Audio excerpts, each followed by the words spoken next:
Hi, I'm Caleb Dennison with Digital Trends, and this is a close look at the Samsung DAE-750 audio dock. So let's face it, Samsung is not a name that has historically gotten people excited about audio. That's because up until now, build quality and sound quality have taken a back seat to simple design and affordability. This plasticky speaker from one of its earlier home theater box rigs is a good example. And Samsung knows this. That's why when it designed the DAE-750, it pulled out all the stops in an effort to get noticed and change its reputation in the audio space. And as you can see, their tactic worked. The speaker dock is a far cry from the plastic-clad speakers of yesteryear. In fact, its build quality is superb, but what really sets this product apart from other speaker docks is the inclusion of vacuum tubes. We'll get back to that in a minute. First, let's go over some of the main features. It starts with a robust cabinet. When you knock on it, the resulting sound is dead, and you can feel how dense the wood is. The finish on the cabinet is furniture grade, right up there with that of high-end speakers.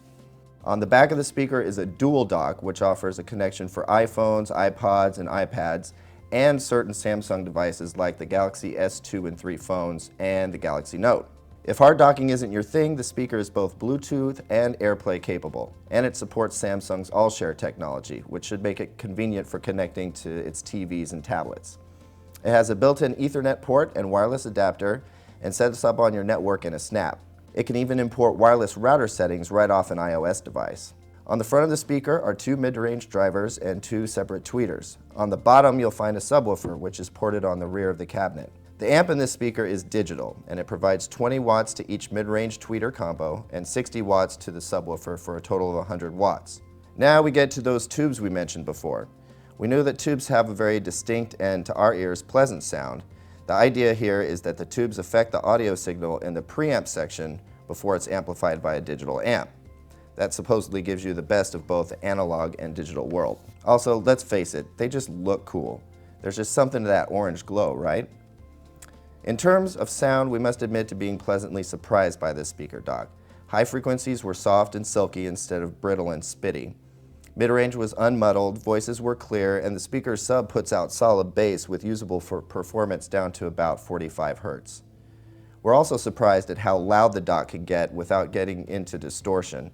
On the whole, we'd say it sounded excellent. How much the tubes play into the dock's sound is questionable. It's hard not to think gimmick when you read about them. But look at them. They add a lot of class to the speaker and get people to take notice. So they're not hurting anyone, and we say, why not? We have two main complaints. First, this remote feels terribly cheap, and the spring that holds the battery in place is weak, so we were constantly prying it open to replace the battery just so we could use the remote. Also, the bass boost function sounds pretty bad. This thing puts out plenty of bass without it, and when you do turn on the bass boost, it makes the bass flabby and overbearing. It probably should have just been left out of the design plans. As for price, the DAE-750 is going to set you back by about $700, and yes, that is a lot for a speaker dock. Even the ostentatious Zeppelin Air runs a good $100 cheaper, though admittedly, it doesn't offer the Samsung's connectivity options, and we prefer the sound of the Samsung. Still, there are better sounding rigs you can assemble from multiple parts for that kind of cash. But the fact is, you're going to pay for the convenience of a single box solution and the design and build quality of something like the DAE-750. That's our take on the Samsung DAE-750. I'm Caleb Dennison. Thanks for watching.